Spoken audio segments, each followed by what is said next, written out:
Okay, so thank you for joining our discussion on the UK's Human Rights Act reform. My name is Amina Sharif, and I will be your host today. Today's discussion is brought to you by the Community Policy Forum. The Community Policy Forum is an independent think tank providing evidence-based, community-centered approaches to policymaking on issues impacting British Muslim communities. Joining us today are three distinguished guests. We have Anne McLaughlin. I hope I pronounced that correctly. She is from the Scottish National Party and has been a member of Parliament for Glasgow North East since 2019. She is also Shadow SNP spokesperson for Immigration, Asylum and Border Control, and Shadow SNP spokesperson for Justice. Also joining us today is Professor Alison Young. She is the Sir David Williams Professor of Public Law at the University of Cambridge, specializing in constitutional theory and the protection of human rights through both public and private law. Professor Young is the author of the book Parliamentary Sovereignty and the Human Rights Act, which was published in 2009. Joining us also is Charlie Welton. He is Policy and Campaigns Officer at the Human Rights NGO Liberty. He has been at Liberty since 2019, having spent time at human rights and criminal justice organizations in the UK, and he holds a master's in US history and politics from UCL. So today, our distinguished speakers will help us understand the impacts of the Human Rights Act reform on historically marginalized communities such as asylum seekers, refugees, and people with BME backgrounds. For our listeners, the Human Rights Act of 1998 is a piece of legislation that offers essential protections to persons, protections that are based on the intrinsic value given to the human being. The Human Rights Act allows persons to hold the government to account if they fail to abide by the European Convention on Human Rights, and the Human Rights Act offers protection to powerless groups from historically marginalized communities to hold those in power to account for any breaches in justice. Now, the UK government has published a consultation paper in December 2021 outlining legislative changes it seeks to make to the Human Rights Act as it aims to convert it to the so-called Bill of Rights.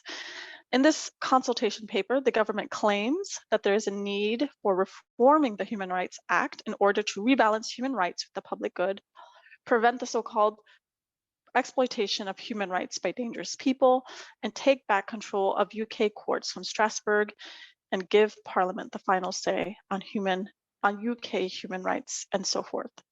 Now, these claims have generated much concern by third sector organizations advocating for equality, human rights, and social justice, who argue that the Human Rights Act is working fine and any reforms to it would only erode legal protections.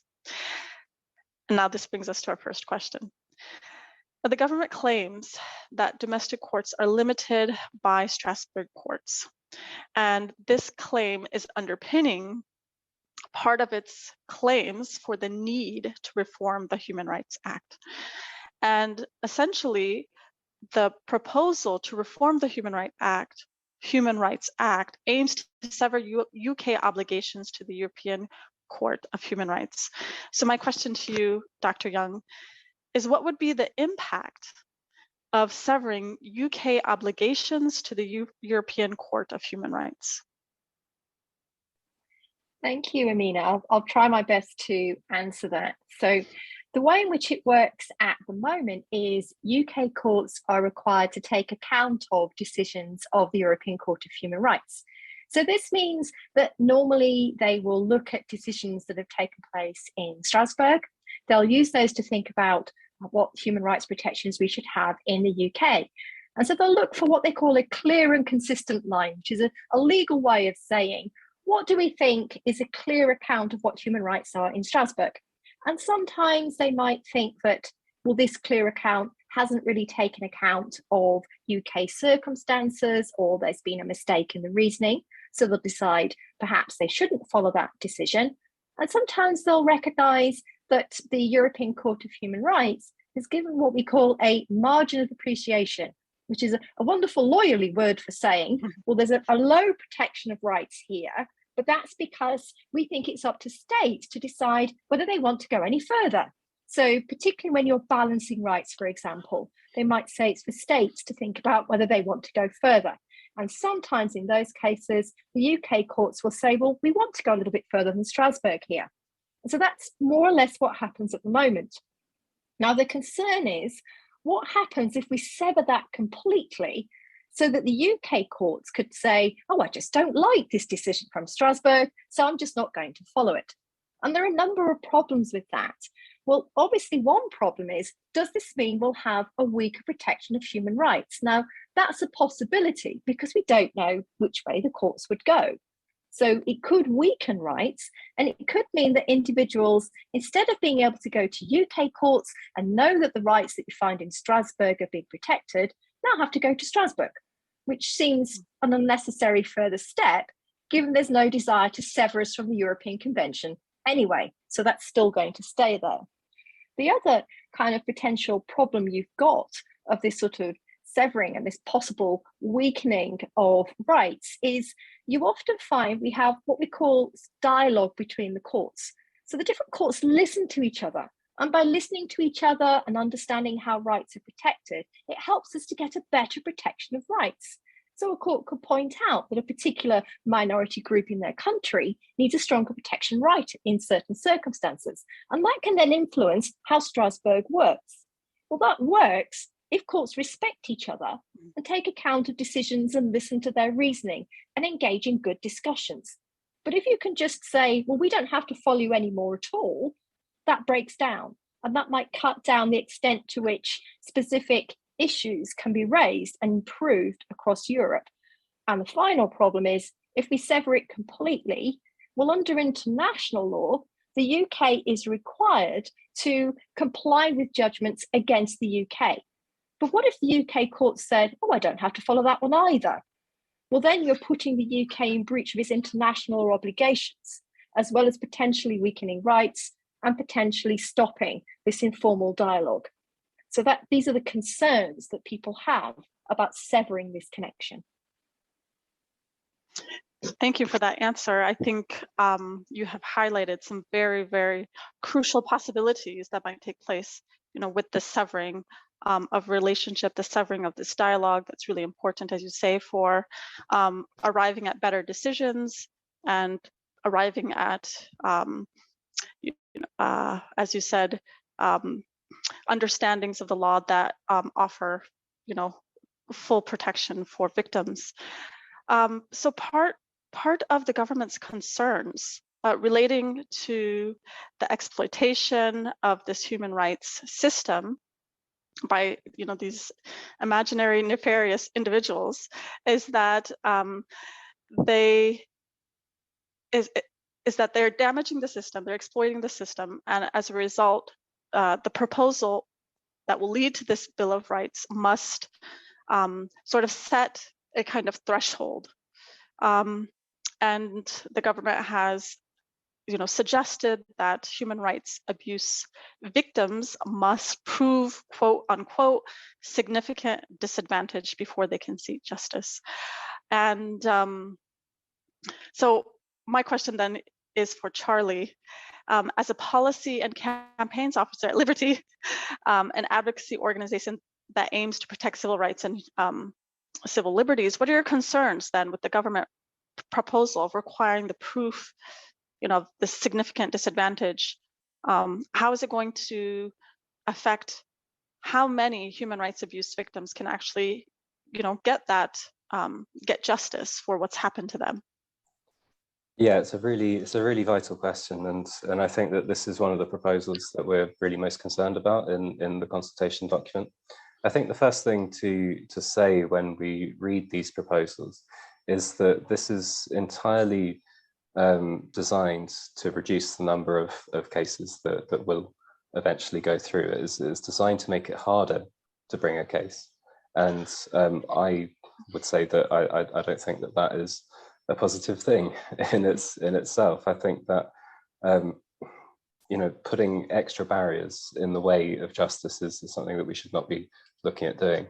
But first of all, the idea of significant disadvantage. This is a very high bar, and quite frankly, I would say that anybody who has had their human rights abused has suffered a significant disadvantage. I'm not quite sure what then would be placed on top of it, and this is one of the many places in the consultation document where the actual working of the proposal is very vague. It's really not entirely clear what this will look like in practice. It's even not quite exactly clear what forum that they're talking about, what kind of law, what sorts of cases that it is that they're talking about. In judicial review, for example, there already is a permission stage. Are they talking about raising this existing threshold? But then there's also then the suggestion that perhaps it's in the county court that they're looking at introducing this. In fact, we would also say in that point that you really have to meet the victim test in section 7 to bring a case under this. And there are numerous ways in which courts are able to strike out unmeritorious cases. This just isn't something where there is a problem that needs to be solved. It's not the actions of a cynic to say that the government is aiming to reduce the number of cases that are brought, because they say it. They say that outright. In black and white, and frankly, from our position on this would be that if you want to reduce the number of human rights cases that are brought against public authorities, then public authorities should respect human rights better. Absolutely, you raised some incredible points here, specifically that the government's claims or the government's arguments in this consultation paper were quite vague in terms of how some of the proposals that they are making would play out. So back to you then, Dr. Young, based on your knowledge of the application of human rights law, who do you think would be sort of impacted the most then by these changes that are being proposed here, whose workings, as Charlie is saying, are so vague and we're not clear in terms of impact and consequence? Thank you. I think it's obviously, as Charlie's pointed out, it's hard to know where this is going, but the real concern is the people it's going to impact the most are minority groups who have suffered long-term aspects of discrimination, who already will find it quite difficult to have access to the courts anyway, suddenly now have to prove a significant harm. And often that can be hard to pin down. So if you're talking about it in terms of monetary value, for example, there are huge aspects of the community who rely on getting assistance from the state, particularly those with disabilities, for example. If suddenly you're saying, well, I've been discriminated against and I want to bring my case, could they turn around and say, well, it's not really significant harm because it's only a small amount of extra money you might get in these circumstances? And that's incredibly worrying, because if you're thinking about it in those terms, it might not look significant in a monetary way, but it's hugely significant in terms of the benefit that will bring to that particular individual. And if you mean significant in the terms of, well, it's only really if you've been illegally detained, and that's significant because we're depriving you of your liberty. But then there are all sorts of other ways in which human rights will be abused on a regular basis that aren't as as significant as being illegally detained or hopefully never in the UK, but I'd never say never, tortured. Then I think I think this is the worry, that it's all those day-to-day circumstances in which those, particularly in minority groups, find they're not getting the rights they should be getting, I think that will fall by the wayside, and that's really worrying. Yes, indeed. And I just want to pick up on your comments that suggest that this will lead to some kind of hierarchy of significance, of of significance, what counts as significant, what doesn't count as significant. And the government has suggested that the current system is being abused, going back to this point again, because it seems so central to its claims for a need for reform. So, the current system is being abused by persons who are looking to exploit the system. It calls for reforms that put in place mechanisms that will sort of sort out genuine human rights cases from the non-genuine ones, whatever that means. But what's worrisome about that is creating these divisions, creating these hierarchies in terms of what counts as what counts as genuine, what counts as non-genuine human rights cases. And what's worrisome is that oftentimes these hierarchies are sort of mapped onto our views of certain human beings as being fully human and not fully human. So these racial kinds of logic. And so I want to turn to you now, Anne. You're MP, SNP spokesperson for Immigration, Asylum, and Border Control. How concerned are you that the Human Rights Act reform will lead to, the aggravation of these kind of racial logics, racial policing of the borders? What impact do you think it's going to have on flows of human people from parts of the world that have already been identified as problematic, and especially identified as such in the current reporting on the Ukraine crisis with Russia? Yeah, I mean, I want to go back to what you were talking about there about the use, because it does answer your question, sort of the use of the word genuine in the context of human rights claims. And it's like the term genuine asylum seeker that they keep using, or genuine refugee. And they just simply seem to be intent on judging who deserves human rights protections, who deserves asylum, who deserves international protection. And I find it really highly concerning. I think, a big part of this and much of the rest of what they're doing in terms of, if you look at the Judicial Review Bill, and its intention to remove CART judicial review. CART judicial review is used not solely but primarily by people requiring support for immigration claims. To me, the desire is clear. It's to continue the attacks on people of different ethnicities to the white ethnicity. In many cases, there's already a system to filter out claims that are not meritorious. And what's genuine is highly subjective. And even just calling this the British Bill of Rights sounds like, and everything that they've said in connection to it is that they are looking at British citizens. They talk about protecting the rights of citizens. They take the word people out of it and the word human out of it. And I think it's really clear to me that this is about attacking individuals, often the most vulnerable individuals. And in terms of what you were saying about, I think you said something about policing borders. It makes this and other legislation makes public bodies less accountable and public servants less accountable. And that's dangerous. That's really dangerous. I want to connect something that you said about not seeing people as people, but using the language of citizenship. And so I want to bring you in, Charlie, into this conversation now about this language of citizenship versus humanity. So I think this Human Rights Act reform has to be seen, within the broader context of citizenship deprivation, denationalization, and how that has led to this contraction of what we understand as belonging to Britain. So what do you think the impacts will be then of this reform on belonging, not just to the category of the citizen, but maybe to humanity?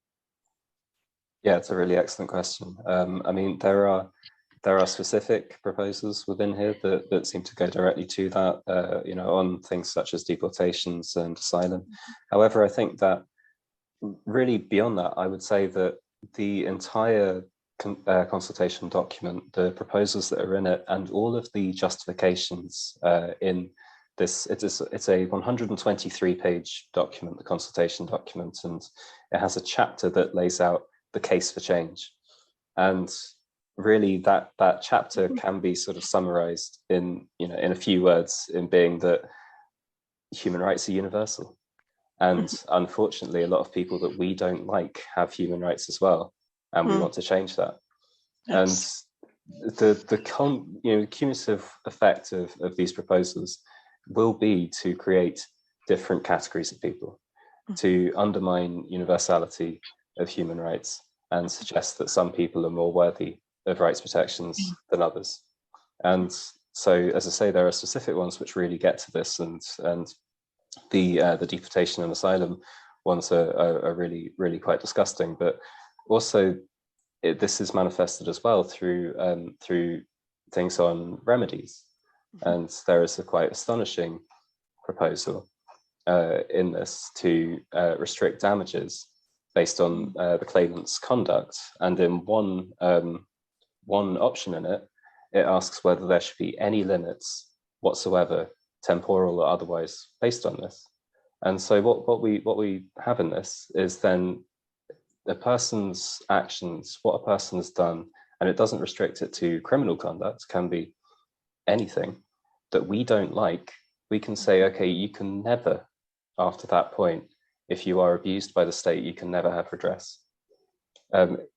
This is perhaps the starkest of many manifestations throughout the document, where we are completely undermining that idea that human rights are for everyone. And you know, both Alison and I think have picked up on this, the phrasing, the wording. We're moving away from human rights. We're going into, you know, the British Bill of Rights. You say as well, I mean, you recognise as well how this interrelates to everything else that's going on, and it's not a coincidence that this is happening at the same time as the Nationality and Borders Bill, as the Judicial Review and Courts Bill, as various other pieces of legislation. This is a multi-pronged attack, not only on, say, government accountability, but also on the idea that all of us deserve rights, and, you know, just by the very nature of our humanity. And really it must be resisted wholeheartedly. Absolutely. Thank you for that. That was just so incredibly well articulated in terms of the connections and the stakes at hand. So at this point, I just want to open up the floor, I suppose, for you guys to respond to any comments that were made throughout this discussion. Maybe if anybody wants to comment about, and coming back to, what do you think is driving, because I didn't ask your second question, what do you think is driving all of these kinds of developments in law and policy, in terms of, you know, the court changes, in terms of, you know, the Borders Bill and this, what's driving it? And Dr. Young, you can comment on this too, like, what is the broader political sort of oxygen that's really pushing these kinds of changes? Well, there's a brilliant quote from Liberty, who said that this is a blatant, unashamed power grab by a government that is systematically shutting down all avenues of accountability through a succession of rushed and oppressive bills. And I have to say, when I was re-elected in 2019, I was elected from 2015 to 17, lost my seat in 2017, back in 2019. And when I was re-elected, I remember I was, as I said, I was Women Inequalities spokesperson. So I was very keenly aware of what was happening there. And I noticed this rhetoric, this racist rhetoric, and coming not just from the white members of part of the government, I have to say, And this talk of there is no such thing as white privilege was one of the things that I would hear over and over. And it's been interesting watching them and listening to them and listening to the messaging coming through and through.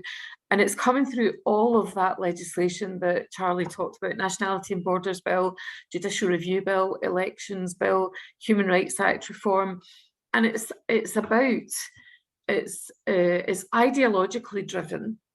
And they're sort of forgetting that they're not always going to be the government. They might not like all of these reforms quite so much when they're in opposition as somebody else is in government, but it's ideologically driven to their ideology that says, you know, you fend for yourself, and somebody who was born here, as long as they were born white, and it's not the only thing that's driving it, is more important than those others, the other people all the time, the other people with disabilities. So, for example, this consultation, Liberty pointed out to them that they didn't have their easier to read, which some people with some disabilities required in order to be able to respond.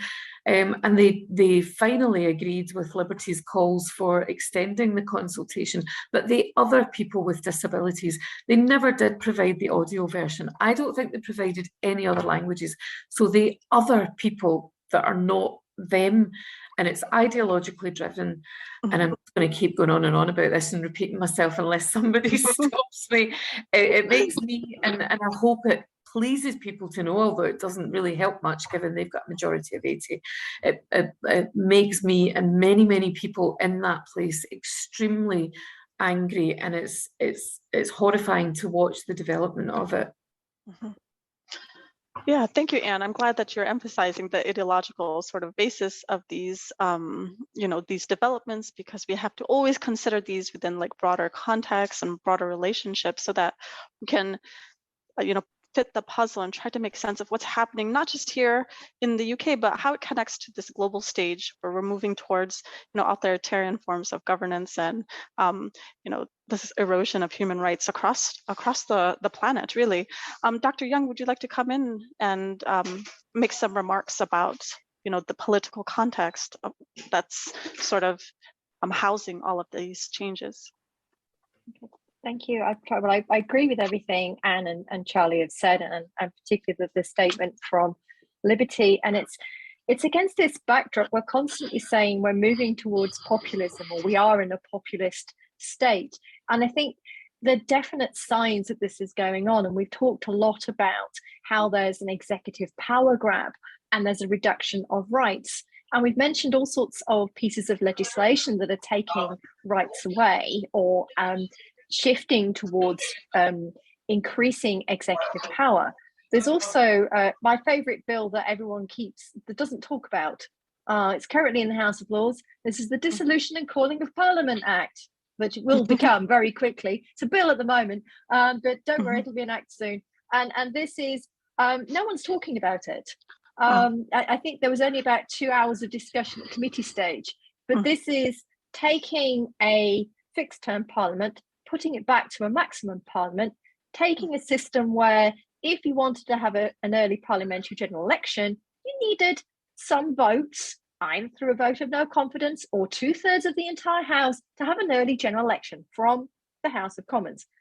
We're moving it back to, if the Prime Minister wants to dissolve Parliament and have an early general election, he just has to ask the monarch, with no political control and definitely no legal control. There's a lovely clause in there that makes it very clear courts are not going to be able to review this. And it amazes me as a constitutional lawyer that we're not talking about that as well. And that's not to say the human rights changes are not important. They're crucially important, but they're part of a jigsaw of moving towards sort of increasing executive power. And we've also seen it in reports from 2 select committees in the House of Lords that talk about democracy denied and government by diktat, which from the House of Lords, if they're their titles of their reports, that's pretty strong wording. And it's explaining so much power is going away from Parliament towards the executive. And that's worrying. And it's almost like it's part of populism, but it's also a kind of trying to say, well, this is how the UK Constitution works. We have first past the post, we have a big government, it has a large majority, it can do what it wants, but that's okay because you can vote them out. And I think my response is, well, that's not okay. That is not okay. It's not about who's in power can do what they want for 5 years. Democracy means so much more than that. And it means being able to protect minority rights. And if you can use your power to remove that, then I think that's incredibly dangerous. I mean, your comments on the expansion of executive power definitely has relevance in terms of understanding denationalization powers, which legally allow the Home Secretary to revoke citizenship on the basis of their sense that this such and such persons acted in a way that was not judicious for the UK. So it's very it gives too much power. And of course, your comments have picked my own research kind of interest, because I am currently working on, the resurgence of sovereign power and in all of these developments, specifically in the context of the war on terror. But I think there's so much to continue to discuss here, and unfortunately, we've come to the end of our podcast.